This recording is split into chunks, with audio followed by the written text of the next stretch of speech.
Recording in progress. Ok. Bueno, entonces les decía que en las estructuras metálicas tenemos vigas de alma llena y vigas reticuladas. Las de alma llena se llaman así por la continuidad y la solidez que tienen en presencia de material las almas, por ejemplo, de los perfiles, ¿sí? Las reticuladas, bueno, son construir una cercha, como hemos visto en algunos gráficos de la clase anterior, y como verán ustedes en algunas aplicaciones prácticas. Las cerchas tienen la particularidad, por ser reticulado, de que las barras trabajan básicamente a esfuerzos axiles, salvo algunos casos particulares donde esas vigas reticuladas lo que soportan son cubiertas de techo, y puede ser que las correas estén apoyando entre nudos, que no apoyen solamente en los nudos. Entonces aparece una carga concentrada entre los nudos, y ese cordón de cercha, que nosotros teóricamente lo asimilamos a una barra que puede estar comprimida o traccionada, a su vez tenga una solicitación de flexión, por lo tanto habrá que analizar la combinación de acciones. Pero por lo general un reticulado lo asociamos a esfuerzos simples en las barras. Las vigas de alma llena, básicamente en la jerga las vamos a conocer directamente como vigas cuando se tratan de perfiles laminados, y les vamos a denominar vigas armadas aquellas que yo les comentaba que se pueden lograr por la construcción en taller, soldando o abulonando distintas porciones de chapones cortados. O sea, yo corto chapones de cierto espesor para construir las alas, y un chapón más ancho me va a dar más altura para construir las almas. Entonces, a eso se les llama vigas armadas. En el caso nuestro, prácticamente nos vamos a abocar a lo que son perfiles laminados. En el caso de de las vigas armadas, ustedes van a tener una idea de cómo funcionan cuando vean vigas, que son ejercicios prácticos. Básicamente, nosotros damos ahora en esta clase algunos lineamientos, pero las cosas son aterrizadas a través del práctico cuando vean vigas reforzadas con platabandas. Entonces, allí de lo que se va a tratar es de agregarle un chapón arriba del ala del perfil para que aumente su inercia, pero como para que eso sea una sección compuesta hay que unirlo. Entonces vamos a ver cómo se calculan los medios de unión, básicamente a las tensiones rasantes que se producen en los elementos compuestos en flexión, y ese mismo concepto es el que se utiliza para unir, por ejemplo, el chapón de ala con el chapón de alma de una viga compuesta. O sea que ustedes los conocimientos básicos de cálculo los van a tener, pero no, básicamente nos vamos a centrar en perfiles laminados, ¿sí? La definición de los parámetros seccionales, o sea, cuando ustedes tengan que definir área, inercia, radios de giro, en general se hacen para la sección bruta, ¿sí? No juega la sección neta. ¿Cuándo va a jugar la sección neta? Básicamente en dos aspectos particulares. En un caso en que aparezcan orificios para abulonados en alas traccionadas, entonces ahí habrá que descontar los agujeros. Y en otro caso que no vemos nosotros es cuando las secciones son muy esbeltas. Acuérdense que eso lo hemos repetido, yo se los comenté en varias oportunidades. Las placas tienden a abollarse, que ese sería el pandeo de una placa, sin alcanzar la fluencia, y entonces ahí se hace como que hay un pedazo de elemento que no funciona, y hay que trabajar con lo que se llaman anchos efectivos. Entonces en esos casos no se trabajaría con la sección bruta.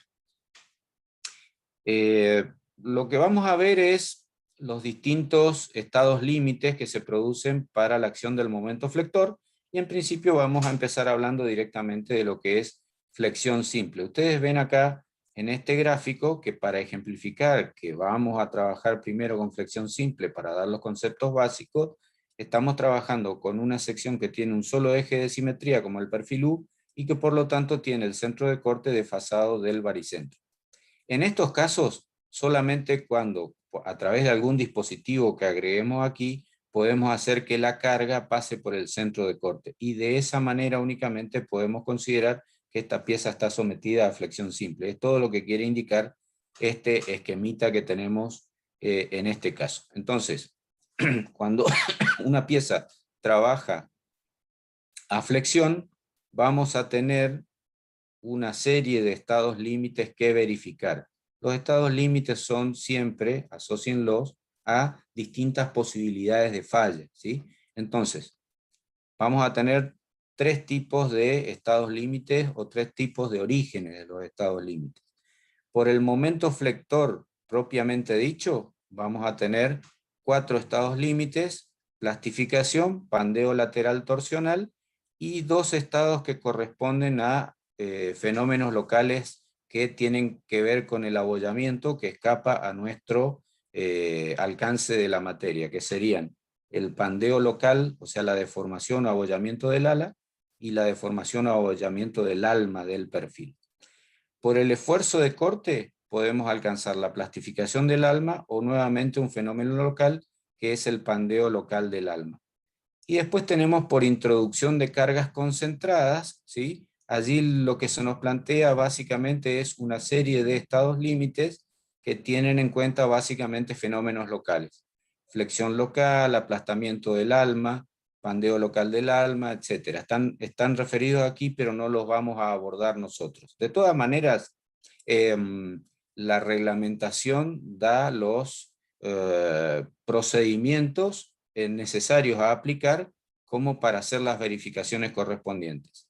Si uno hace una pequeña investigación, puede salvar tranquilamente el conocimiento de los parámetros que implican esas verificaciones. Así que para el ejercicio profesional de ustedes, sobre todo para aquellos que no vayan a cursar con nosotros en quinto año construcciones metálicas, les quedará el proceso de análisis, estudio e investigación que hace uno, porque en la facultad no se nos puede enseñar todo. Es más, es probable que ustedes se reciban creyendo que han hecho todo y aparezcan métodos nuevos, sistemas constructivos nuevos o investigaciones nuevas que los lleven a tener que ayornarse y estudiar un poco como para poder seguir ejerciendo con competencia su profesión de ingeniero. O sea que nosotros lo que les damos son las herramientas básicas y vemos específicamente lo que se aboca a perfiles laminados que, repito, por no sé cuántas veces, son secciones bastante robustas y por lo tanto tienden a ser compactas y no presentan estos problemas de pérdida del equilibrio local, ¿sí? Bien, un pequeño repasito. Vamos al estado límite debido al momento flector. Habíamos visto que íbamos a tomar básicamente dos: plastificación y pandeo lateral torsional. Arrancamos con plastificación, esto es bastante simple. Vimos los conceptos básicos en la clase anterior referidos al problema del pandeo, pieza sometida a compresión. En este caso estamos hablando de piezas sometidas a flexión, pero ya habíamos visto cómo es el diagrama ideal de una pieza que alcanza la plastificación en su sección. Repetimos que esto es un diagrama teórico, habíamos visto en la clase anterior que hay un avance de plastificación que consideramos convencionalmente que produce el estado de momento plástico o de plastificación entre comillas de la sección cuando la profundidad esta es de 2/3 desde la fibra más traccionada en profundidad dirigida hacia el eje neutro. Entonces, a los 2/3 plastifica y allí se produce una línea de variación lineal de tensiones. Recuerden que esto era porque no podemos pretender que la sección rote casi hasta hacerse paralela a la posición del eje neutro porque implica rotura de las fibras superiores, ¿sí? Entonces, cuando se alcanza el momento plástico, con esa rotación que habíamos establecido que era para la fibra máxima 3 veces la deformación necesaria para alcanzar fluencia, podemos calcular nuestro momento plástico, que es el momento que nos da la resistencia nominal cuando analizamos la plastificación en una pieza en flexión. Y recuerden también que así como se calculaba como módulo plástico por la tensión de fluencia del acero, tenía un límite superior, que habíamos mencionado también en la clase anterior, que era para evitar que para poder llegar a la plastificación de la sección, tengamos que hacerla deformar demasiado, para explicar un poco lo que hablábamos en la clase anterior, porque pasar desde primera fibra que alcanza fluencia, ¿sí? Cuando yo alcanzo fluencia acá y tengo todo el diagrama doble triangular, el que habíamos estudiado hasta aquí en nuestra formación en estabilidad, para pasar de ese diagrama a este otro convencional de plastificación, la pieza, cuando está simplemente apoyada, ¿sí? Si yo dibujase acá la pieza horizontalmente, tiene que empezar a deformarse, cada vez se deforma más.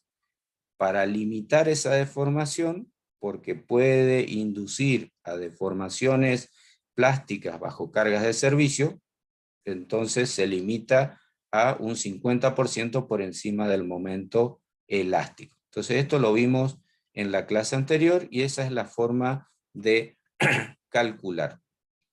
Desde el punto de vista práctico, para que ustedes se ubiquen, cuando vayan a cualquier tabla de perfiles, sobre todo desde la aparición de estas nuevas normas que reglamentan el cálculo en estructuras metálicas, las tablas incorporan para cada sección el valor de este módulo resistente plástico, ¿sí? O sea que en principio ustedes podrían utilizar un procedimiento de, diríamos, predimensionado, similar a algunos ejercicios que han aplicado ya antes en estabilidad. Cuando hacían el momento dividido la tensión, obtenían en aquel caso, a lo mejor trabajaban con la nomenclatura W, que era cuando estudiábamos nosotros el módulo resistente elástico. Hoy se usa la letra S, pero lo cierto es que despejaban un módulo resistente elástico necesario. Como ese es un dato de tabla, iban a una tabla de perfiles y buscaban el perfil que lo satisfaga. En este caso también podemos despejar el valor de un Z necesario y buscar en tabla. Evidentemente, después tendremos que seguir verificando con algunos otros estados límites, porque es probable que el fenómeno de plastificación pueda no ser alcanzable si la sustentación de nuestra pieza no es acorde a lo que la plastificación requiere. Y ahora luego vamos a ver de qué se trata todo esto que les estoy diciendo. Acá simplemente, si quieren, lo leen después. Esto es ya lo que acabo de comentarles, la limitación del límite superior para el momento plástico y cómo ese 1,5 de MI, lo vemos acá por relación de módulos, correspondería a limitar la plastificación al valor que le correspondería a una sección rectangular. Bueno, esto es un fenómeno muy básico, muy lineal y muy sencillo, el tema de la plastificación mientras se pueda alcanzar. Sería bueno que vayan tomando nota mentalmente de lo siguiente, que lo acabamos de mencionar antes. Alcanzar la plastificación significa que yo voy aumentando la deformación de mi pieza. Al aumentar la deformación de la pieza, voy aumentando lo que sería la porción de compresión y la porción de tracción en las tensiones normales sobre la sección. Esto nos va a llevar a un fenómeno que es el de pandeo lateral torsional, ¿sí? Bien, ese sería el segundo estado límite que vamos nosotros a verificar para la acción de un momento flector. Antes de que comencemos a desarrollar esto, a raíz de alguna consulta que suelen hacer quienes preparan la materia para rendir, quisiera aclararles algo para que sirva como para que nos ubiquemos en el tema y de qué estamos hablando. En la clase anterior nosotros hablamos de piezas comprimidas y hablamos de pandeo. Hablamos de Euler, de todas las curvas de pandeo para piezas reales y siempre hablamos de pandeo, ¿sí? Cuando yo cargo una pieza esbelta axialmente, la única posibilidad que tiene, que me complica a mí, es que se deforme lateralmente, se curve, y entonces aparece una excentricidad. Todo eso lo hablamos la semana anterior. El tema es que cuando yo hablo de flexión, en la cabeza aparece rápido la viguita simplemente apoyada con una carga uniformemente distribuida o una carga concentrada, esa pieza se va a deformar en la dirección en que actúa la carga. En general, si esa carga es gravitatoria, la pieza empieza a tender a tener descensos, ¿sí? El máximo descenso siempre lo conocemos con el nombre de flecha. Aumentamos la carga, aumenta la flecha.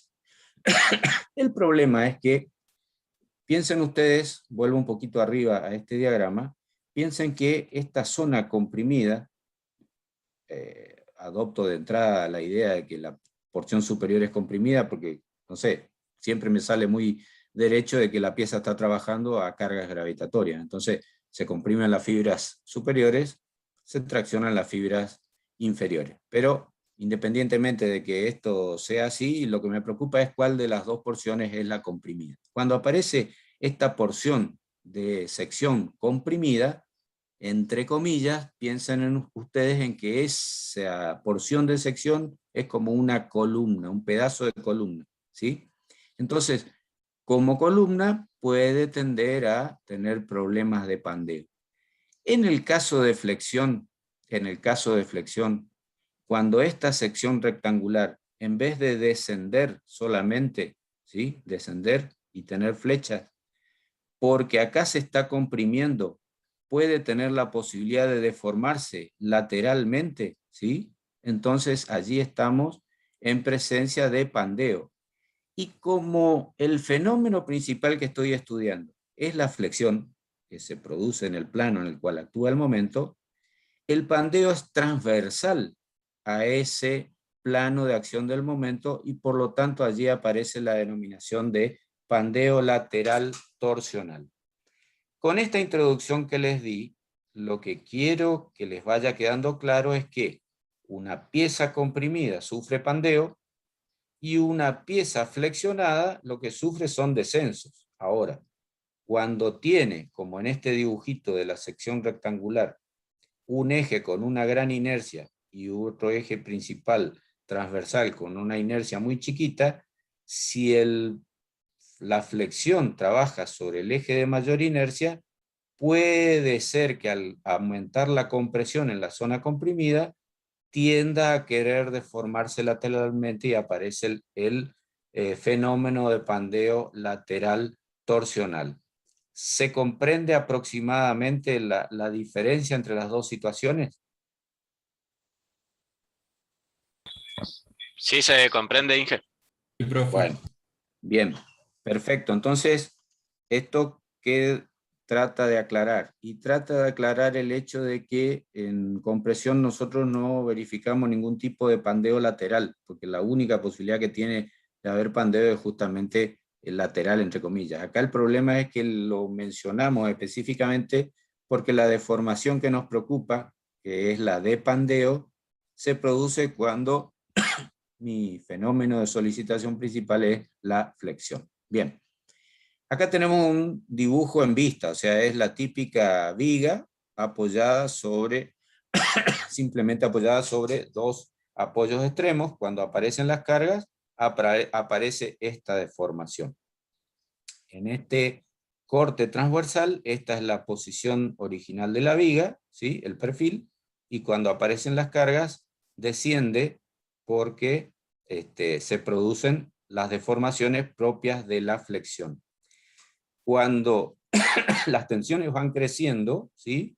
La zona comprimida, lo que se le llamaría la cabeza comprimida del perfil, tiende a escaparse lateralmente. Ahora bien, recordemos que las fibras inferiores están siendo traccionadas. Las fibras inferiores actúan como si fuera la cuerda de un instrumento, o sea, como una cuerda de una guitarra. Ustedes la apartan de su posición original y la sueltan y la cuerda vuelve inmediatamente a su posición. O sea, está en una posición estable y tiende a permanecer en esa posición. ¿Qué hace eso? Que cuando la cabeza comprimida tiende a desplazarse lateralmente, entonces no se desplaza libremente, sino que rota. ¿Por qué? Porque la fibra inferior comprimida tiende a permanecer en su lugar y se produce una rotación. Entonces, Cuando se produce la rotación, recuerden siempre que este ángulo, que acá está exagerado para poder dibujarlo, siempre en ingeniería, en deformaciones, lo mismo que esto, estamos hablando de campo de las pequeñas deformaciones. Cuando estamos en el campo de las pequeñas deformaciones, que es cuando esta pieza intentó empezar su deformación lateral, de pandeo lateral, este vector que representa la acción del flexor sigue siendo casi horizontal, ¿sí? De todas maneras, fíjense aquí, al producirse la deformación, en vez de estar mirando en vista, ahora estamos mirando desde acá arriba. Esto es una vista en planta. Quiere decir que la pieza ya empezó su deformación lateral, ¿sí? Entonces yo tengo lo que era la posición original de mi vector de flexión, ahora va a tener una componente en la dirección de la tangente al punto considerado y una componente en dirección a la normal. La componente en dirección a la normal es una componente que sigue produciendo flexión. La componente en la dirección tangente, si ustedes me están mirando en la ventanita chiquitita donde aparezco yo frente a la cámara, recuerden el fenómeno o la regla del tirabuzón de la mano derecha, ¿sí? Si ustedes ponen el tirabuzón como aparece sobre el vector chiquitito que está ahí en la dirección tangente, les muestra cuál es el sentido de la rotación. Esa rotación es la que produce torsión en la pieza, esta inclinación que estamos graficando acá en este gráfico un poco exagerado. Por eso el pandeo lateral se termina llamando torsional, ¿sí? Pandeo lateral torsional.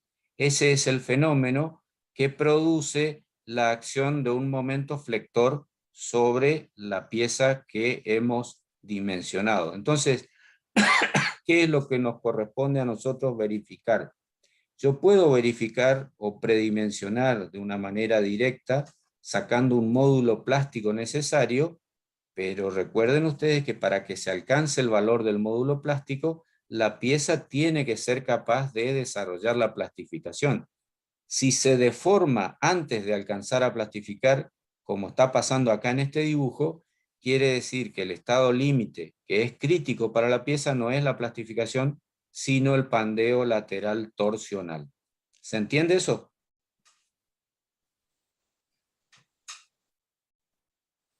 Sí, sí, se entendió. Profe, ¿podría repetir, por favor? ¿Qué parte? Cuando en vez de usar el módulo Bien, plástico que se hace... entendí. Cuando pregunté qué parte, sentí un terror de que me digan todo y dije, le erré desde el principio, pero no, está bien, No, no. entiendo perfectamente. Bueno, la idea es tratar de ir haciendo una comparación o integración de los conceptos para que no nos queden como cosas aisladas y saber cómo funciona el problema en esta pieza. Yo lo que les decía es lo siguiente, al principio el más sencillo de evaluar es el estado límite de plastificación. ¿Por qué?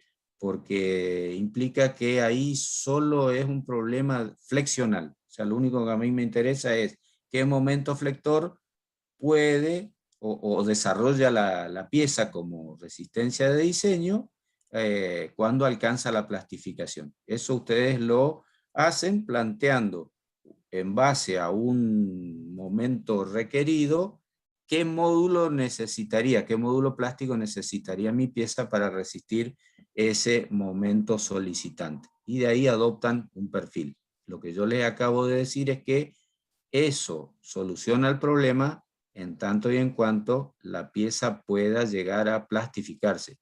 El problema es que si la pieza es muy esbelta, si como les mostré en los dibujitos de la sección rectangular ahí arriba, o como aparece acá este perfil doble T, si la resistencia transversal o la inercia transversal es muy chiquitita, es probable que antes de alcanzar la plastificación, esto tienda a deformarse lateralmente y allí se produce el pandeo lateral torsional. O sea que yo voy a tener una resistencia de diseño por plastificación, pero también voy a tener que investigar cuál es la resistencia de diseño por pandeo lateral torsional. Y como sucede siempre, la resistencia final de diseño de mi pieza será la menor de las dos. Cuando la resistencia de pandeo al pandeo lateral sea menor, es porque ese es el fenómeno crítico para esa pieza con las situaciones de vínculo que en ese momento yo esté analizando. Eso era lo que traté de plantearles y no sé si mejoró la clarificación. Sí, profe, quedó claro. Bueno, hasta ahora estuvimos hablando, en el caso del pandeo lateral torsional, de la acción del momento, de una cierta relación entre las capacidades de inercia de la sección, y tendríamos que agregar otra serie de variables que inciden en si este fenómeno del pandeo lateral torsional es crítico o no, ¿sí? Entonces acá tenemos una enumeración. En general, el material con el que trabajamos es acero siempre, pero influye la geometría de la sección a través de sus características geométricas en la conformación de si el perfil es doble T, si es U, en algún caso que se construya algún tipo de sección rectangular tipo fleje o planchuela. Y lo que no hemos mencionado es la forma del diagrama de momentos flectores, la posición de la carga respecto del centro de corte de la sección y básicamente lo que llamamos distancias entre puntos fijos arriostrados. Vamos a mencionar rápidamente de qué es esto y cómo, de qué se trata esto y cómo está influyendo. Acá tenemos una comparación, fíjense. Yo tengo las dos mismas vigas, el mismo sistema de apoyo, las mismas luces. En el primer caso la someto a un momento flector que es uniforme, ¿sí? Y el valor máximo es MU. En el segundo caso tengo una vía bajo cargas distribuidas, que sabemos que da un diagrama de forma parabólica, y su máximo es MU. Los dos máximos coinciden, pero si ustedes comparan, y entre comillas, consideramos como que el diagrama de momento es una carga sobre la viga, se dan cuenta que el primer caso, con diagrama constante, es peor para la viga que el segundo caso, donde el valor MU, que acá es a lo largo de toda la viga, se produce en un solo punto, y donde hay disminuciones hacia los apoyos. Quiere decir que la forma del diagrama de momento tiene influencia en la resistencia al pandeo lateral de nuestra viga. En este caso, esta situación es benéfica respecto de la de distribución constante del momento. Esta es una situación. La otra situación que hablamos es la posición de la carga respecto al centro de corte. Por ejemplo, si tenemos una sección con dos ejes de simetría, el centro de corte coincide con el baricentro de la sección. Ahora, por ejemplo, si este perfil va a estar trabajando como correa en un techo metálico, evidentemente el perfil acompaña en inclinación la inclinación del faldón. En ese caso, yo tengo el centro de corte coincidiendo con el de gravedad, pero las cargas básicamente se van a aplicar materialmente a través del ala superior. O sea que va a haber una no coincidencia de la aplicación de la carga respecto de la posición del centro de corte, con un pequeño agravante, que esta posición tiende a hacer que el giro aumente la deformación en cuanto a torsión de la pieza, ¿sí? Entonces trata de inclinarla más a la sección porque está produciendo un giro por fuera del centro de corte. Esto es más bien teórico. Si la carga estuviera aplicada en el baricentro o centro de corte no tendría mayores inconvenientes. Y finalmente tenemos la tercera posición, que sería que la carga estuviera colgada de alguna manera del ala, materialmente del ala inferior, con lo cual sigue siendo excéntrica respecto de la posición del eje, del centro de corte, pero en este caso el giro que tiende a producir es equilibrante, o sea, tiende a llevar la pieza a una posición vertical. Entonces, básicamente, cuando uno mira esto, lo que hace es decir, bueno, esta es una posición crítica, las normas lo tratan así y llaman a esta situación con cargas aplicadas sobre el ala superior. Y a estas dos las engloba, como esta es indirectamente neutra, la asocia directamente a esta posición que es eficiente. Entonces estas dos juntas se tratan como si la carga no tuviera incidencia extra en la estabilidad de la pieza. El tercer punto, que es una cuestión muy importante, es el tema acá de la distancia entre puntos fijos arriostrados a pandeo lateral. ¿De qué se trata esto? Fíjense esta viguita simplemente apoyada, cuando cualquiera de las dos, cuando aparece la acción de la flexión, como marcábamos en el gráfico que vimos arriba, en la hoja, esto tiende a empezar a deformarse y puede llegar un momento en el cual se produce un desplazamiento transversal, que es el inicio del pandeo lateral torsional. Entonces, no es lo mismo que esta viga esté apoyada en estos dos puntos, ¿sí? en este y en estos extremitos, y tenga toda esta longitud como para deformarse transversalmente, que si yo le pongo algún punto de contacto en el centro y ato ese punto a alguna estructura aledaña, sea con un puntal rígido lateralmente o con un tensor, ¿sí?, hacia ambos laterales. ¿Qué les estoy diciendo? Que ese punto donde pase el tensor o el puntal o la biela que yo le ponga, a través de ese elemento auxiliar puedo considerarlo como un punto fijo al desplazamiento transversal. Cuando yo pongo un punto intermedio, lo que estoy haciendo es cortar la longitud a través de la cual se puede deformar la pieza. Y es allí donde entonces la longitud o distancia entre puntos no arriostrados comienza a entenderse cómo funciona en la mejora o no del comportamiento de la pieza al pandeo lateral torsional. ¿Se alcanza a captar eso? Sí, profe. Bueno, entonces hemos desarrollado los elementos principales que definen el comportamiento de la pieza. Suponiendo, para poder comparar, que todas las condiciones que hemos nombrado, salvo esta distancia entre puntos arriostrados, que mencionamos acá, salvo esta distancia entre puntos arriostrados, supongan ustedes que adoptamos un perfil que es de acero, que tiene la misma forma, tiene toda la misma vinculación, el diagrama de momento flector, todo eso es lo mismo, y lo que vamos a comparar acá es qué pasa si variamos esa distancia entre los puntos arriostrados o lo que llamamos puntos fijos al desplazamiento lateral. Hay una distancia entre esos puntos. Yo puedo ir achicándola a esa distancia, poniéndole más tensores en el medio, y habrá una distancia a la cual, siendo tan menor o tan reducida, la pieza puede alcanzar su deformación necesaria para plastificar sin que se mueva transversalmente. Esa distancia está asociada, ya habíamos hablado en algún momento, a la posibilidad de plastificación. Entonces, nosotros vamos a denominar LB a la distancia de proyecto, digamos, a la que nosotros proyectamos que va a tener como separación los puntos o la distancia entre puntos arriostrados a ese desplazamiento lateral.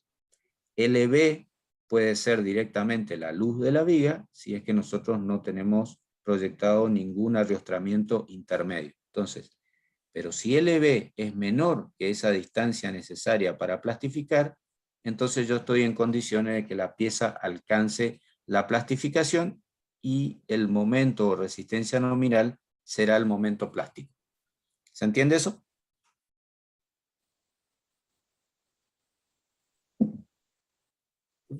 Sí, profe, se entiende.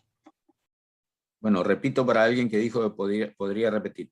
Yo lo que estoy considerando es que tengo una sección y un estado de solicitación, un diagrama, y lo que voy a tratar de variar es la distancia entre puntos arriostrados.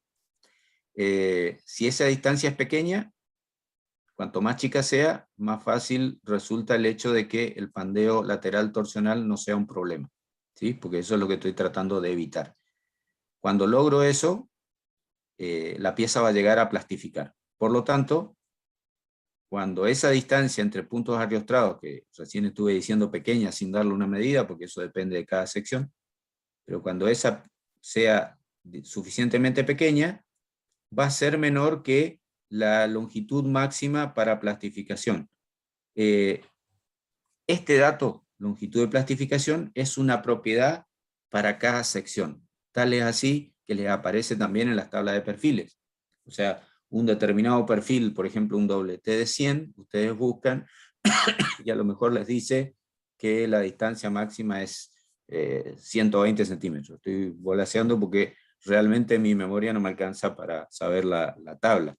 Pero, por ejemplo, un perfil 200, entonces a lo mejor tiene 190 centímetros. Evidentemente, cuanta más inercia tenga transversal, más posibilidades tiene de alejar los puntos arriostrados. Entonces, lo que les acabo de decir es que mientras la distancia entre puntos arriostrados sea menor a la distancia máxima para alcanzar la plastificación, la pieza alcanza a plastificar y su resistencia nominal es ese momento de plastificación. Hasta ahí estamos, ¿sí? Ingeniero, una consulta. Si la longitud es pequeña, ¿no es más difícil de plastificar la sección? No, tal vez vos no estás entendiendo lo que está pasando. Vos tenés una viga, o sea, vos la cargas y desciende, siempre hablando de cargas gravitatorias, ¿no? Es lo más fácil que podemos entender, por eso te lo hablo en estos términos. Desciende y forma flechas. Yo lo que no quiero es que el desarrollo de tensiones normales haga que en vez de producirse la flecha, la viga se deforme lateralmente. Entonces lo que yo le pongo es ciertos sujetadores, ¿sí? Ciertos vínculos transversales que son los arriostramientos, de tal manera de tener atados algunos puntos, pero para el desplazamiento lateral, ¿sí? Cuando yo tenga una carga y la deforme por flexión, esos vínculos no pueden impedir la flecha. Lo que impiden es que se deforme la... Entonces, la plastificación es la deformación por flexión en la dirección de la acción de las cargas. Y el eventual pandeo lateral torsional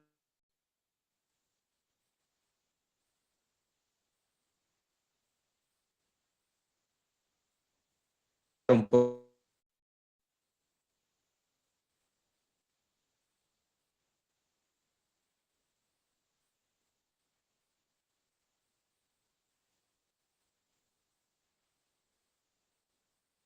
acerca de la relación de plastificación y arriostramiento. No sé si quedó claro. Sí, sí, sí, sí. Bueno, Muchas gracias. bueno.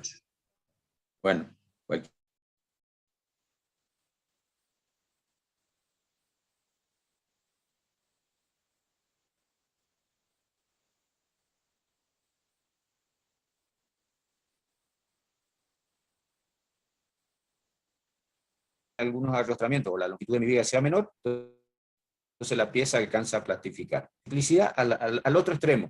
Va a haber una separación entre los dos puntos arriostrados más próximos, que es tan grande que una carga pequeña produce un momento flector relativamente pequeño y ya la pieza falla lateralmente. ¿Por qué es eso? Y porque al estar muy separados los arriostramientos, a los efectos del pandeo lateral, que no deja de ser justamente eso, un fenómeno de pandeo, la pieza es muy esbelta. Entonces ustedes ya acuérdense que cuando las piezas eran muy esbeltas, fallaban con tensiones bajas, por debajo de las tensiones de proporcionalidad, por lo tanto estábamos en el campo elástico y ahí le eran aplicables las condiciones de Euler, básicamente con algún ajuste en cuanto a la excentricidad y demás. Quiere decir que si esa longitud para entrar en campo elástico la llamamos LR, si a la longitud que nosotros tenemos diseñado es mayor, entonces el momento crítico de pandeo lateral torsional produce tensiones bajas que están dentro del campo elástico. Si están dentro del campo elástico, evidentemente su valor de momento nominal va a ser el módulo elástico por la tensión en que estemos trabajando. Esos son los dos extremos, ¿sí? En el medio hay toda una zona en la cual la deformación por pandeo lateral se va a producir en una zona anelástica o inelástica. Y por lo tanto habrá que establecer una relación entre lo que es alcance de plastificación, vincúlenlo siempre a alcance de tensión de fluencia en la sección. Quiere decir que vamos a estar en ese escalón horizontal donde puede haber aumento de deformaciones, pero estamos en el escalón de la fluencia. Hasta cierto punto, pero para llegar hasta el punto donde aparecen las tensiones elásticas, hacemos un enlace en función de una recta, ¿sí? Entonces allí la longitud o separación de puntos arriostrados va a estar entre los dos límites que acabamos de mencionar.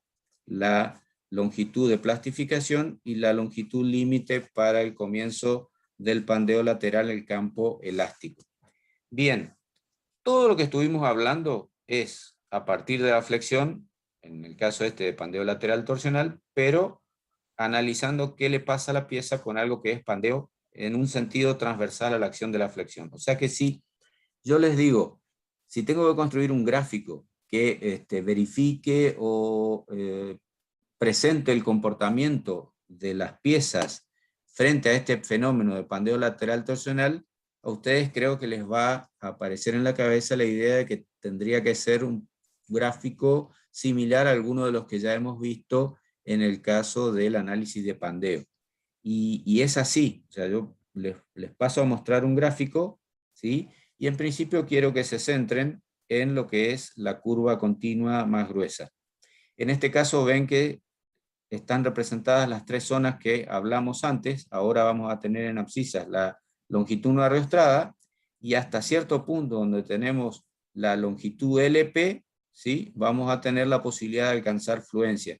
Al alcanzar fluencia, el momento graficado en las ordenadas es el momento de plastificación. O sea que tenemos en todo este sector la posibilidad de alcanzar la plastificación. Si tenemos graficado acá el límite LR, que era el que dijimos, distancia entre los arriostramientos, por encima del cual las tensiones se producen en campo elástico, si estamos en campo elástico vale la porción descendente de la hipérbola de Euler, hasta ese valor LR. En el medio de los dos tenemos una variación que se adopta como un enlace a través de la ecuación de una recta. Esto es lo que toman las normativas. ¿Cuál es la diferencia básica entre este dibujo y el que vimos como curvas de pandeo para las columnas reales? Y que en el caso de columnas, básicamente los reglamentos toman una expresión matemática que hace una curva similar a esta hasta alcanzar la tensión de fluencia. Pero básicamente el comportamiento es en un todo similar, perdón, similar porque las situaciones que estamos analizando son situaciones de pandeo. La resistencia de diseño a pandeo lateral torsional, vamos a calcular esa resistencia de diseño, la multiplicamos por el factor de resistencia, que en el caso este vale 0,90, y con eso calculamos la resistencia de diseño. Para determinar cómo calcular la resistencia al pandeo lateral torsional, yo les decía hoy, las normativas toman dos posibilidades. Las cargas actuando en el centro de corte de la sección o las cargas actuando en el ala superior. Estas castigan un poco la situación. Hay una breve explicación acá de lo que sucede, no vale la pena perder tiempo en eso porque esto está traducido en la aplicación reglamentaria. Lo que a nosotros nos interesa es entender el funcionamiento de este diagrama. Si ustedes tuvieran que hacer el trabajo de cálculo en forma gráfica, lo que harían es disponer de este diagrama y decir, bueno, proyecto mi estructura, mido cuánto es la distancia entre puntos arriostrados, la marco acá, busco de cortar la curva y acá obtengo cuánto vale el momento nominal o resistencia nominal de esa pieza trabajando en flexión frente al fenómeno del pandeo lateral torsional.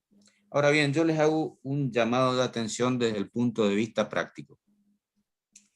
Lo más económico para una sección es poder desarrollar, o las secciones más eficientes si puede desarrollar su plastificación, o sea, trabajar con el módulo Z, que es el módulo de plastificación, el módulo plástico.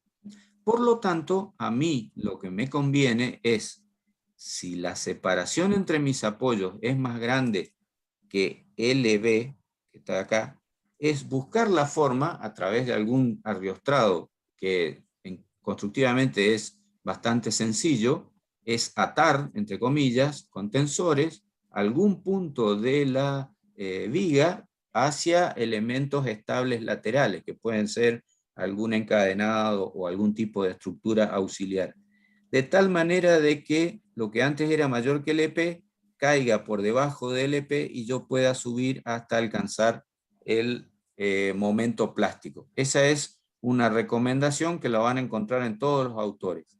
Siempre el poco trabajo y los kilitos extras de hierro que tengan que gastar para comprar y montar tensores, o sea, hacer un arriostramiento, es mucho más barato que tener que pasar de un perfil a una sección superior solamente por el problema del pandeo lateral torsional. ¿Se entiende esa diferencia económico-práctica?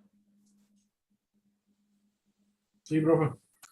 Bueno, esa es una recomendación. Muy bien, finalmente vamos a dar un pantallazo de lo que significa el factor de corrección por diagrama de momento flector. Yo les decía en el comienzo del análisis de este estado límite que tenía influencia en el comportamiento de la pieza la forma del diagrama. Y resulta que todas las evaluaciones que hacen las normas están basadas en función de la acción de un diagrama de momento flector de intensidad constante, ¿sí? Ya hemos visto arriba que el diagrama constante sobre la pieza, podríamos decir, el diagrama crítico, el más perjudicial para el funcionamiento de la sección. Cualquier otro tipo de diagrama, puede ser si la carga, en el caso de una viguita simplemente apoyada, vimos la comparación, una carga uniformemente distribuida da un diagrama parabólico, pero una carga concentrada en el centro da un diagrama doblemente triangular, o triangular con máximo en la aplicación de la carga.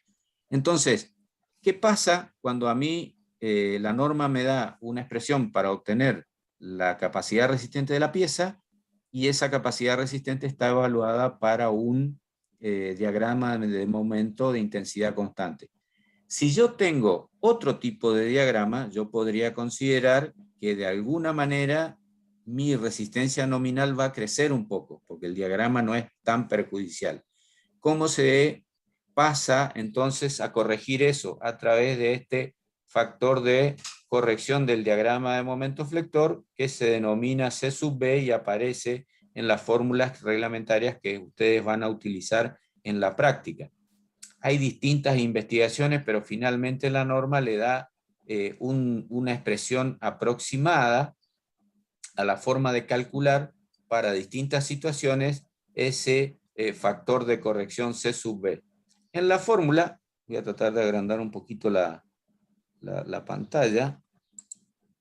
En la fórmula ustedes ven que aparece M máximo y aparece MA, MB y MC. La valoración del factor de corrección se aplica siempre en un determinado tramo, entre dos puntos consecutivos arriostrados frente a la deformación lateral. Sí. ¿Escucho? ¿Alguien me había llamado?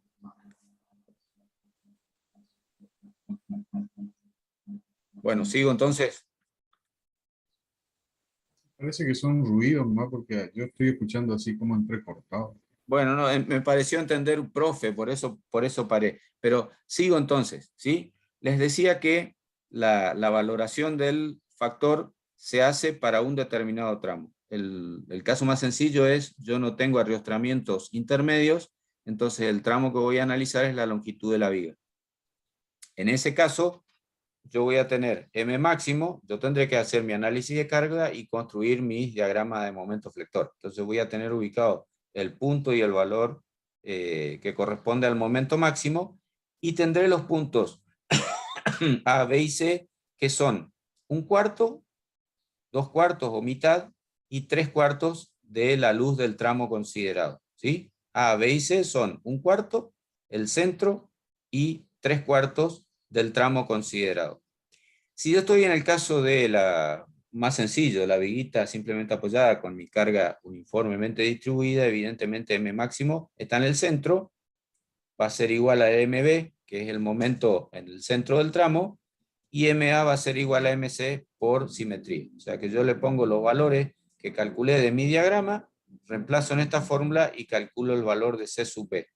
C sub B va a ser mayor que 1, mayor o igual que 1, porque yo lo que estoy buscando es una pequeña ganancia, ya que mi diagrama de momento flector es más o es menos crítico para el funcionamiento de la viga, ¿sí? Ustedes tienen acá desarrollado este famoso caso de la viguita simplemente apoyada, y para ese caso van a ver que el coeficiente da 1,136.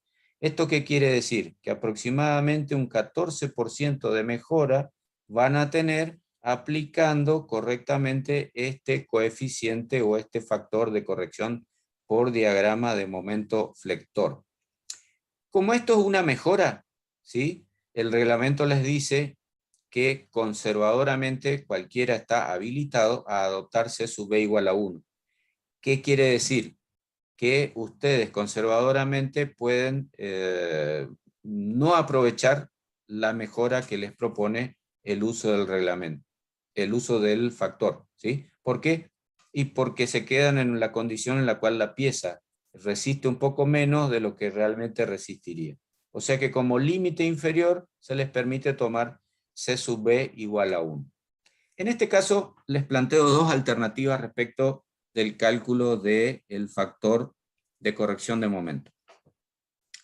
La primera alternativa es para el ejercicio profesional.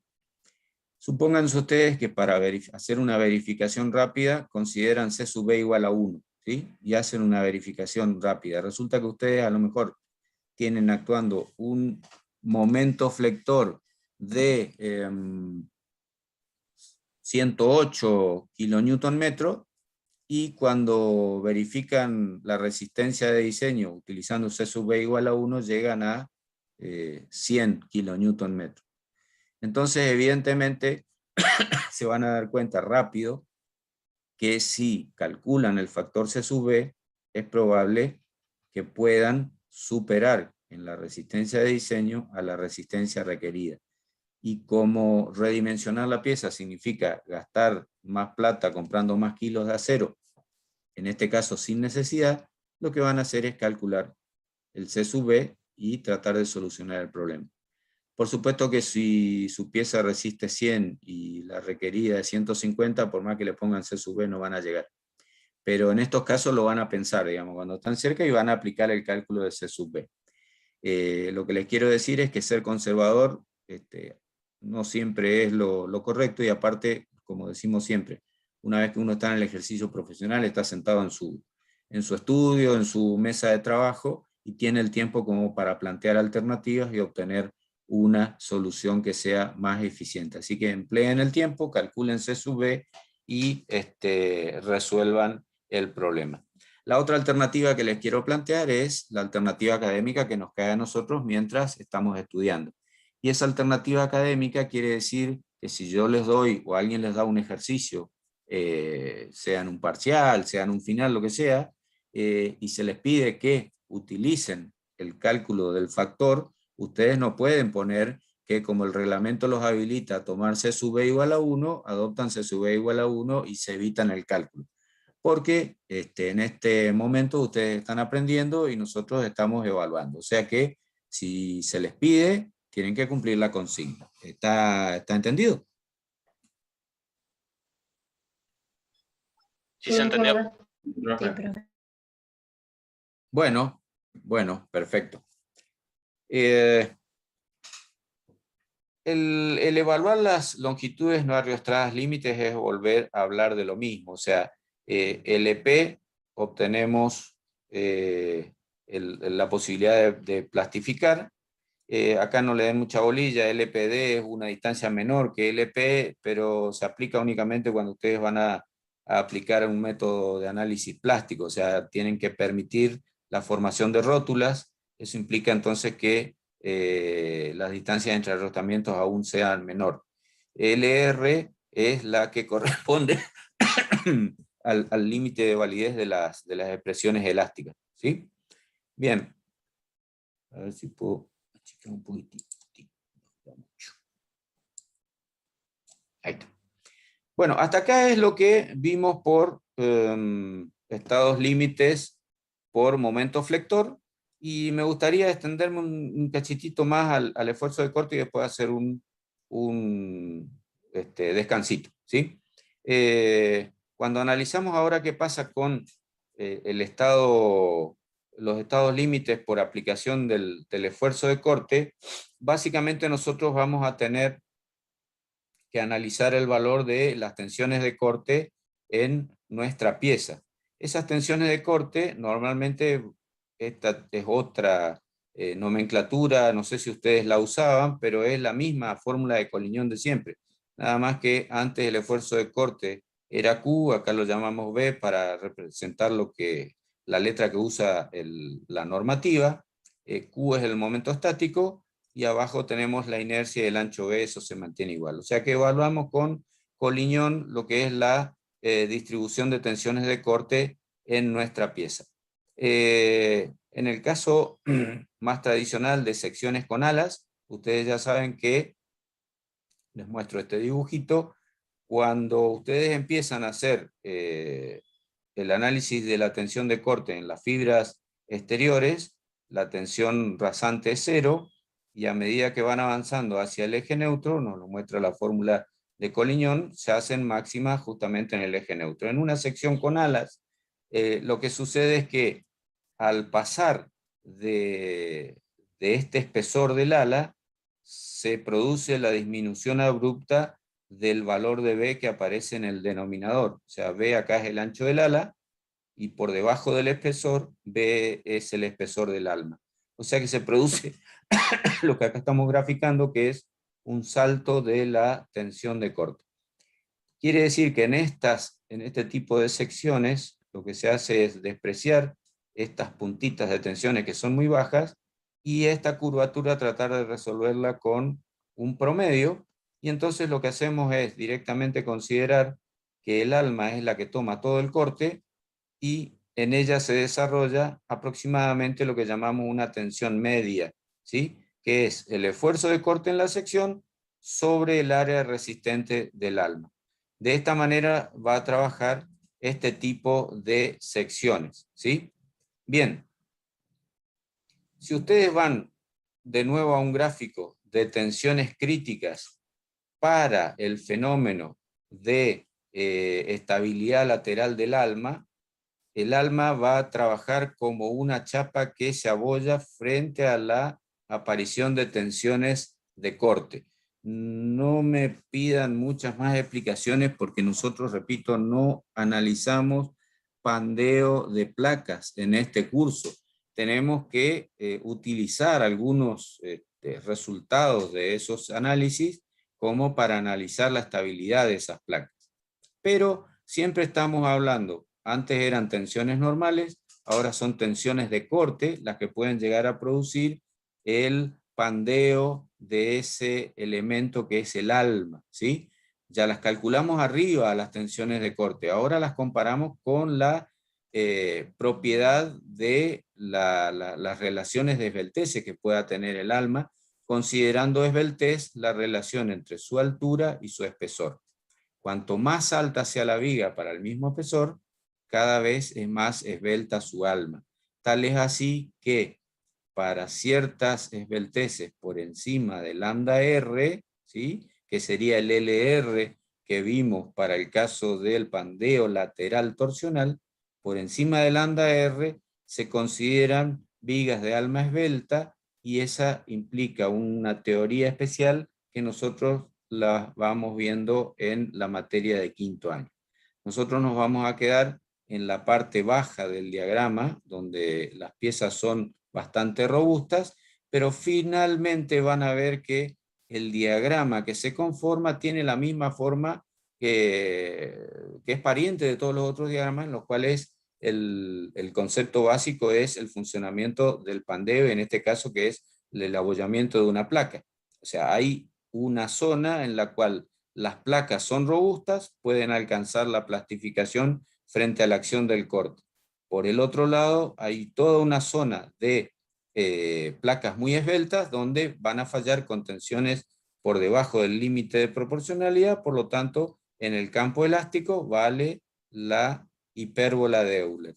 Y hay una zona intermedia donde se adopta la ecuación de una recta para definir el comportamiento final de esta curva. Entonces, cuando ustedes hagan un práctico y tengan que verificar cómo se comporta el alma de una viga en flexión, van a ver que van a calcular esta relación altura sobre espesor del alma para, en función de los límites reglamentarios, ver qué ecuación le corresponde para definir acá en este eje cuál es la tensión que puede desarrollar el alma. Con eso calcularán su resistencia nominal y después con el factor de resistencia su resistencia de diseño. La resistencia de diseño va a tener el valor de una fuerza, y esa fuerza la van a comparar ¿con qué? Con el valor del esfuerzo de corte máximo que haya a lo largo de la viga, y con eso verificarán su estabilidad. ¿Sí? Esto es un pantallazo rapidito. Les comento nada más. Acá hay algunas notas acerca de cuando una viga, sobre todo de las armadas, donde se construye con dos planchas para hacer las alas y una plancha alta para hacer el alma, muchas veces se utilizan elementos transversales acá que se denominan rigidizadores. Acá están dibujados para mejorar el comportamiento a deformación justamente del alma. Esos rigidizadores no desarrollamos su trabajo acá en esta materia, pero pueden ser desde una simple planchuela, una planchuela puesta de los dos lados, o pueden ser angulares, pequeños perfiles, etcétera, etcétera. Son como barras de rigidización, ¿sí? Bueno, si les parece, hacemos 5 minutos de descanso, por favor. Gracias, ingeniero. Bueno, así que aprovechamos para calentar el agua para el mate o dar una vuelta para el baño. Nos vemos en 5 minutos. Gracias. Perfiles reforzados con platabandas. Es algo que había mencionado a la pasada cuando arrancamos con el tema de las vigas y demás, cómo se clasificaban. Simplemente les doy algunas condiciones y ustedes ven después en el práctico cómo es el proceso de cálculo. La idea básica acá es la siguiente. Cuando ustedes calculan un perfil para este momento flector, normalmente calculan el perfil para que soporte el momento máximo, porque si no la viga no va a andar. Ahora, se corren un poquito al costado y ese perfil ya queda sobredimensionado. O sea, estamos de alguna manera diciendo que estamos calculando un perfil que tiene la luz en metros para que tenga la resistencia que va a ser solicitada en un determinado punto únicamente. Hay una alternativa para tratar de equilibrar costos desde ese punto de vista. Básicamente está planteado que es decir, bueno, yo lo que voy a hacer es calcular mi perfil para un determinado valor de momento, no muy bajo. Si yo me voy hacia los apoyos, lo voy a estar dimensionando para un valor de momento muy bajo, pero evidentemente de allí hacia donde el momento crece, el perfil no va a ser suficiente. Entonces, en toda la zona del diagrama donde el perfil es deficiente, lo que se hace es reforzarlo con un elemento auxiliar. En este caso, una platabanda. O sea, le agrego una plancha que debe estar sólidamente unida al perfil, por lo tanto va a requerir no solamente dimensionar el tamaño de la platabanda, sino verificar su unión. O sea, ya sea la soldadura acá o el abulonamiento, ¿sí? Desde ya planteemos el hecho de que tanto esta soldadura como este bulón, a lo que van a trabajar es al corte que se produce en esa sección o en esa fibra en la cual se unen los dos elementos. O sea, el elemento plata-banda va a tratar de deslizar sobre el ala por las tensiones de corte, y esas tensiones de corte tendrán que ser asumidas por los elementos de unión. Eso es el criterio que van a utilizar ustedes para realizar esta verificación. Entonces, cuando vayan a calcular, básicamente lo que van a hacer es definir una tensión. Esa tensión va a estar aplicada en el baricentro de la plata-banda, ¿sí? Una vez que tengan definido la sección total reforzada, calculan el diagrama de tensiones y con la tensión en el baricentro de la plata-banda van a verificar el funcionamiento de la misma. O sea, tendrán una plata-banda comprimida, tendrán una plata-banda traccionada, independientemente de cómo sea el signo del momento flector. En el caso del acero, evidentemente, como es birresistente, tendrán dos platabandas iguales y mantendrán la simetría de la sección, a partir de lo cual luego tendrán que calcular las uniones. Hay algunas recomendaciones acá de más o menos cómo elegir las longitudes de platabanda, pero esos son, repito, recomendaciones, las miran rápidamente y después el diseño lo definen ustedes. Lo cierto es que mecánicamente, si voy para arriba, ¿sí? El diagrama de resistencias de la pieza tiene que cubrir la forma del diagrama de solicitaciones. Con eso están cumpliendo reglamentariamente en forma correcta lo que se les pide. El otro tema que van a ver como un punto particular del cálculo de una viga es la necesidad de un empalme, ¿sí?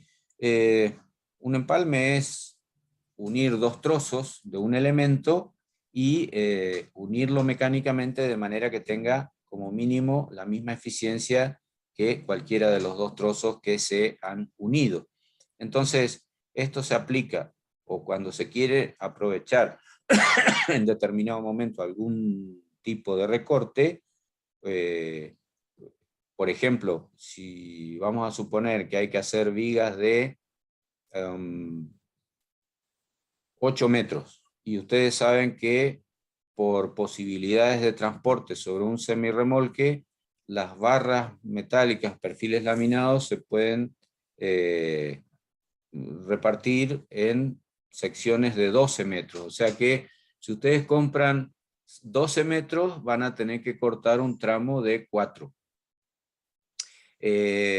Si tienen que tirar 4 metros de perfil cada vez que hagan una viga, les va a salir una estructura demasiado cara. Entonces, de alguna manera, hay que tratar de diseñar alguna forma de empalme para poder hacer un aprovechamiento económico más eficiente y no encarecer la estructura.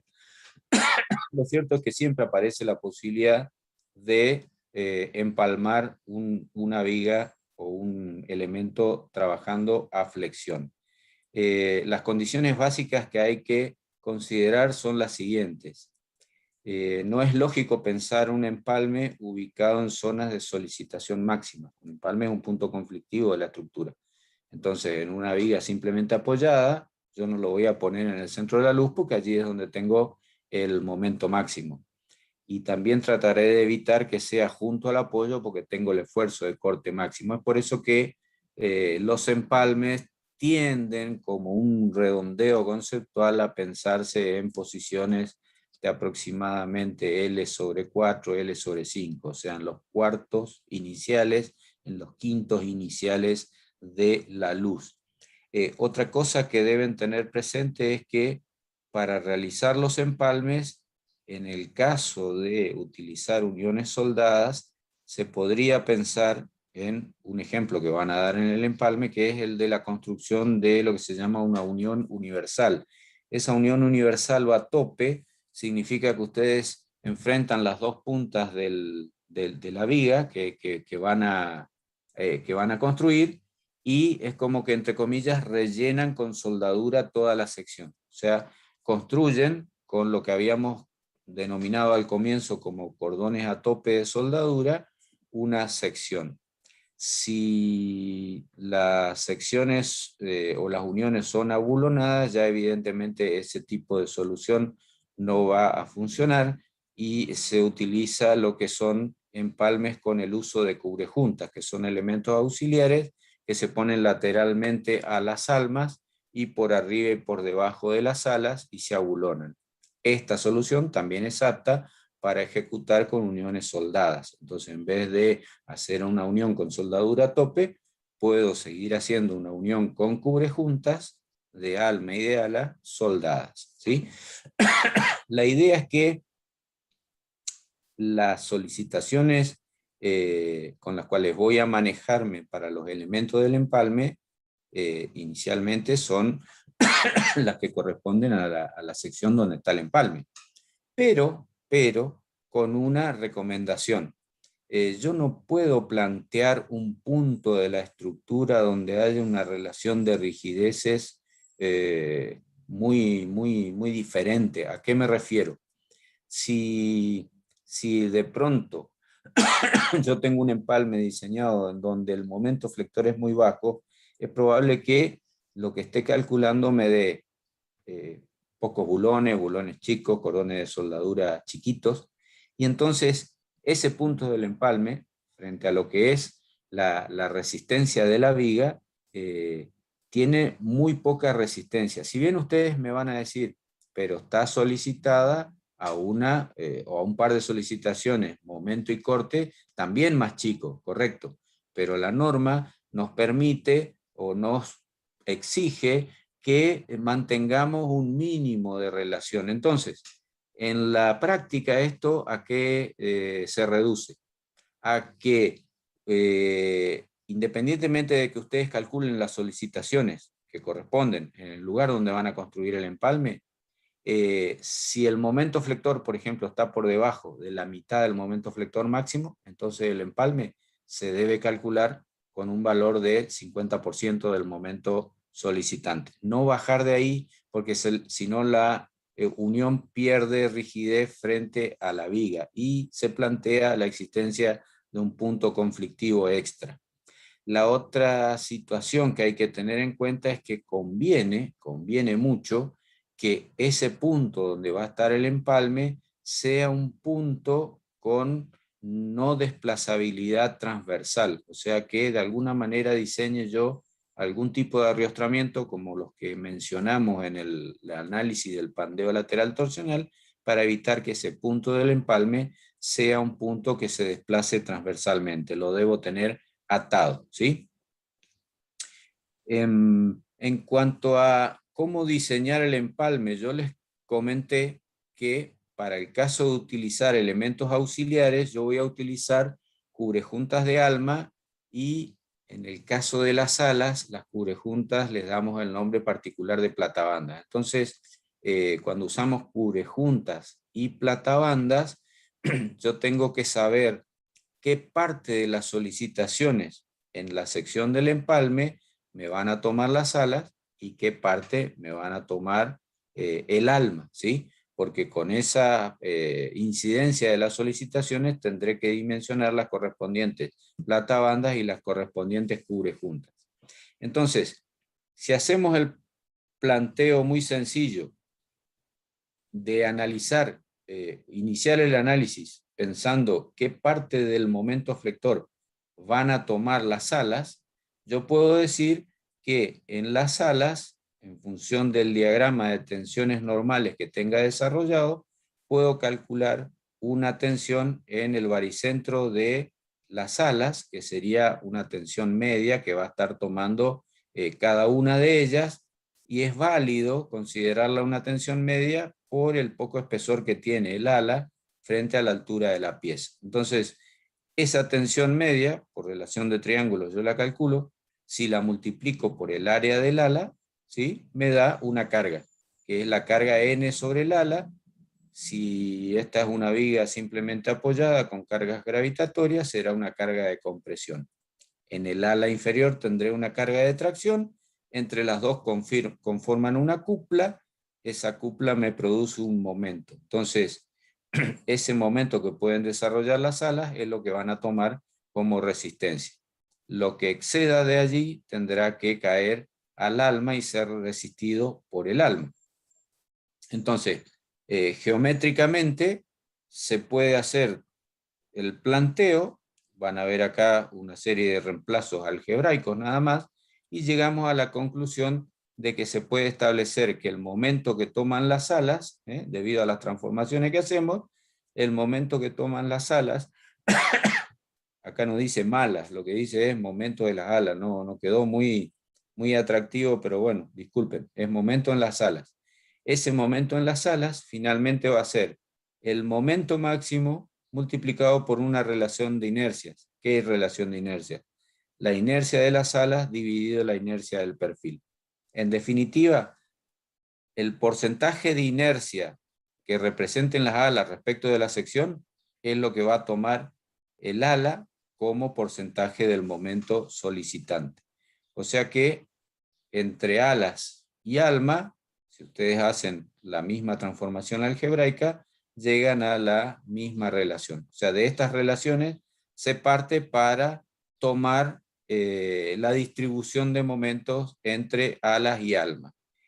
En cuanto a la distribución del esfuerzo de corte en todo este tipo de secciones, acuérdense, ya lo dijimos antes del recreito, por la forma particular de la sección y el análisis de la distribución de tensiones según Collignon, vemos que el esfuerzo de corte está asumido prácticamente por el alma.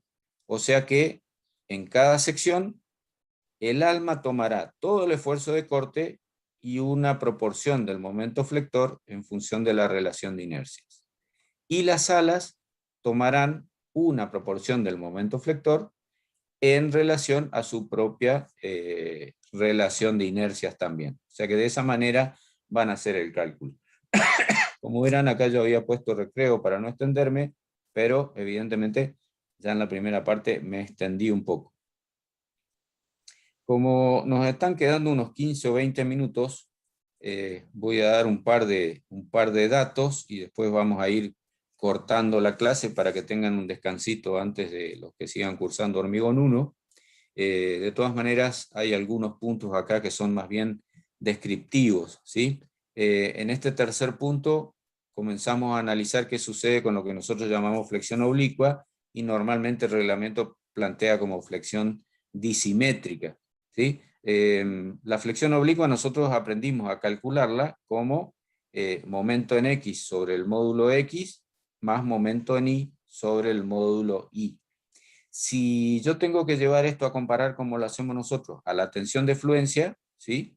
Entonces lo llevo a esa tensión con las cargas mayoradas como corresponde. Y si además divido todo por la tensión de fluencia, me queda a mí la tensión de fluencia en el denominador y acá una comparación respecto de 1. O sea, esta es la forma, no es nada más que una transformación algebraica, pero esta es la forma en que plantea la normativa el hecho de combinaciones de tensiones. Siempre va a ser las combinaciones de tensiones que me den una relación que sea menor o igual que 1, porque ese 1 significaría, como lo vemos acá en el punto de partida, estar alcanzando la fluencia como límite, ¿sí? Entonces, simplemente cuando ustedes tengan este tipo de fórmula van a ver que estas son resistencias requeridas que van a salir de su análisis de carga y su construcción de diagramas. Esta es la otra resistencia requerida.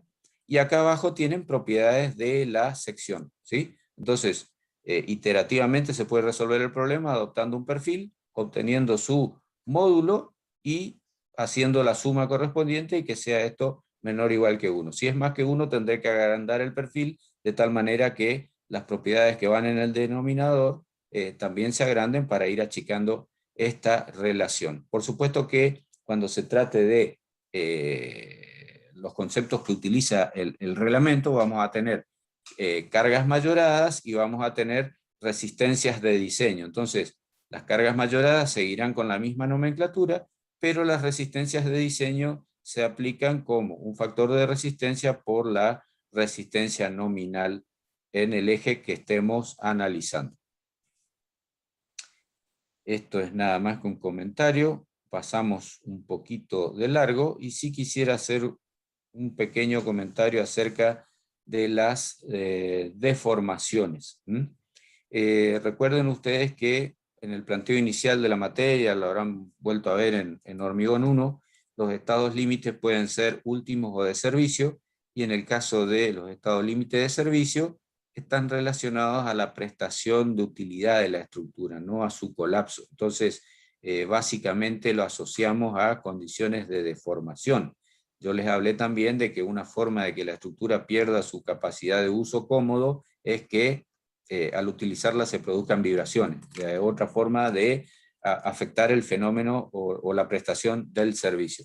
Entonces, las deformaciones entran básicamente como un análisis de las propiedades de la estructura o la estabilidad de la estructura, pero bajo las cargas de servicio. Las cargas de servicio son cargas nominales. Cuando decimos cargas nominales, son cargas no mayoradas. Entonces esas están en el capítulo L, tratadas específicamente cuáles son las combinaciones para analizar las deformaciones.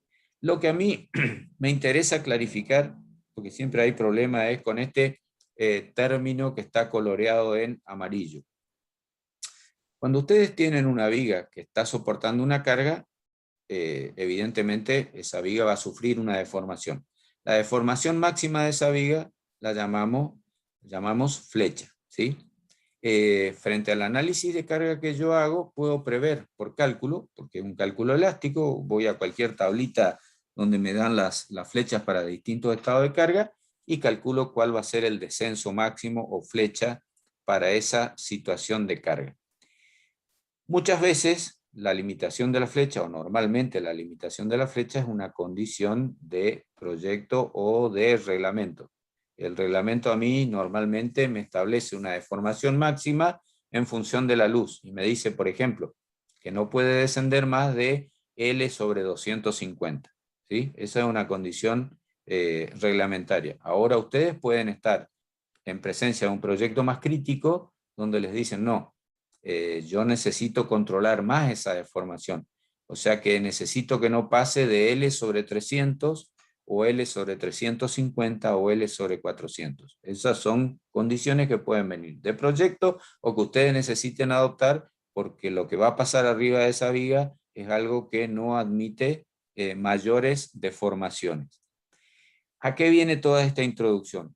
A que muchas veces, ustedes van a ver, hagan los cálculos rapiditos y se van a encontrar que por tensiones, o sea, si necesitan obtener una tensión que esté por debajo de la defluencia o en el límite con la defluencia, calculan un módulo elástico necesario, suponiendo siempre que se pueda desarrollar la plastificación.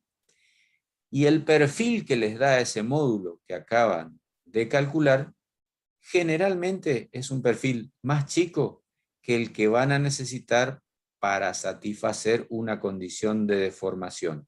¿Sí?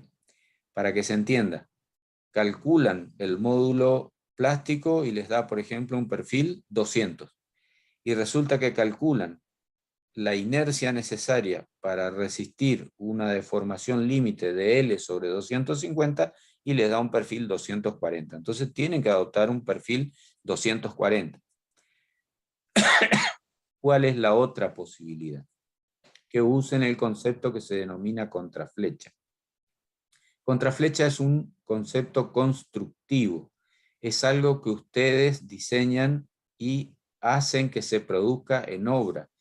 ¿Cómo lo hacen? Curvando un poco el perfil que van a poner. O sea, lo someten en obra a una cierta carga en el piso, apoyándolo y poniéndole carga en el medio, de tal manera de obtener una deformación previa relativamente limitada. Entonces después ustedes lo montan en obra con la curva hacia arriba, ¿sí? Por eso se denomina esto contraflecha, porque lo que va a hacer es una deformación inversa a la de la flecha debido a las cargas. ¿Cuál es el objetivo de esto? Que cuando la viga se empiece a cargar, una parte de esas cargas se va a consumir en llevar lo que antes era una contraflecha o una curva hacia arriba a una posición recta horizontal. O sea, yo voy a tener una parte de las cargas y sin embargo la viga va a estar perfecta como si no la tuviera. Quiere decir que la viga, cuando tenga las cargas máximas, va a alcanzar la flecha que ustedes habían calculado. Pero como esa flecha partió de un punto que está por arriba de la horizontal, la deformación final respecto de la horizontal es más chica, es menor. ¿Se entiende ese concepto?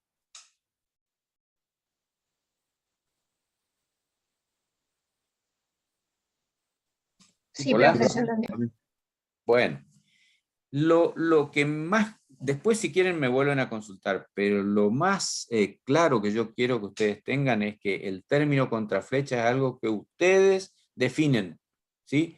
No es algo que se calcula, como responden a veces. Contraflecha es una decisión propia, ¿sí? Después afinamos conceptos. Por ejemplo, yo no le puedo dar una contraflecha igual a la flecha que yo calculé para todas las cargas, porque normalmente la carga total incorpora sobrecargas. ¿Esto qué quiere decir? Por ejemplo, si es una viga de, como decimos siempre, un salón de clase, va a tener su máxima deformación cuando estemos dando clase.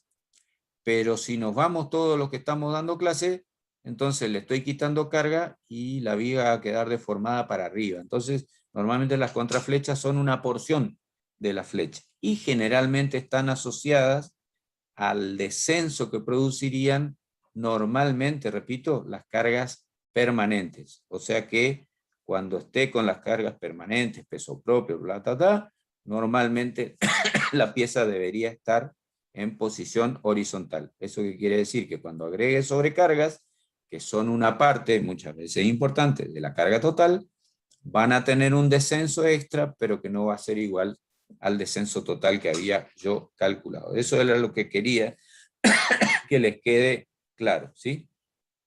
Bueno, en el caso de la acción combinada de fuerza axial y flexión, ¿sí? Lo que ustedes por ahí pueden haber llamado flexión compuesta o flexocompresión o flexotracción, los diagramas simplemente muestran qué pasa cuando hay la suma de estos fenómenos y cómo llegamos a través de fórmulas, ¿sí? De las fórmulas de la estática que conocemos, a la tensión máxima. En un caso es la suma de la compresión o tracción más la acción de la flexión. Si nuevamente llevo esto a, como hicimos antes, el análisis de la comparación con la tensión de fluencia, estas cargas P van a ser las últimas y el momento M el último requerido, y si nuevamente paso a dividir FI o divido por FI todos los dos miembros, me va a quedar una igualdad a 1. Estas llamadas fórmulas de integración son las que usa, como les dije antes, el reglamento para la combinación de carga. Planteado así esto muy rápidamente, lo que va a hacer el reglamento es darle ciertas situaciones. Por ejemplo, barras sometidas a flexotracción por un lado, barras sometidas a flexocompresión por el otro lado. En ambos casos les da dos fórmulas, simplemente por un hecho. Hace una relación al principio de lo que es la carga solicitante sobre la resistencia de diseño, ¿sí? Esta es la parte de, diríamos, la comparación de la carga solicitante con la resistencia de diseño al esfuerzo axial. No está interviniendo en esta comparación lo que es la parte de flexión. Entonces, cuando la carga solicitante respecto de la resistencia de diseño a compresión supera el 20%, el reglamento considera que está ya en un margen donde la compresión o la tracción empiezan a ser importantes. Por lo tanto, establece una cierta forma de comparación.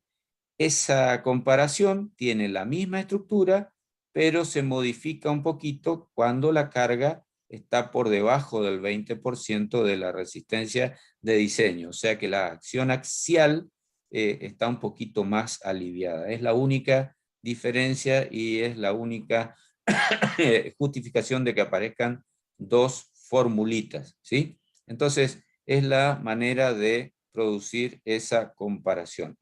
Yo no me voy a extender más porque me estoy quedando sin garganta y porque además ustedes necesitan un tiempito de descanso antes de reiniciar sus clases. A mí me queda una parte por ver de lo que es apoyo de vigas, que eso sí creo que es importante, no es complicado ni es tan largo, así que si me disculpan yo voy a hablar con los docentes que les tienen que dar práctico probablemente el miércoles y ver a ver si, como ellos ya tienen material y ustedes pueden arrancar con todo lo que es prácticos de compresión y de flexión, ver si podemos hacer acomodar una media hora, un 40 minutos para que yo avance con este tema, pero eso se los vamos a comunicar. De todas maneras, están advertidos. Yo hoy no pude alcanzar a desarrollar todo, quisiera ver la posibilidad de poder dárselos en el transcurso del día miércoles. Si no hay alguna consulta o algún comentario, o si lo hay, lo escucho ahora, si no, los dejo en libertad. Díganme ustedes.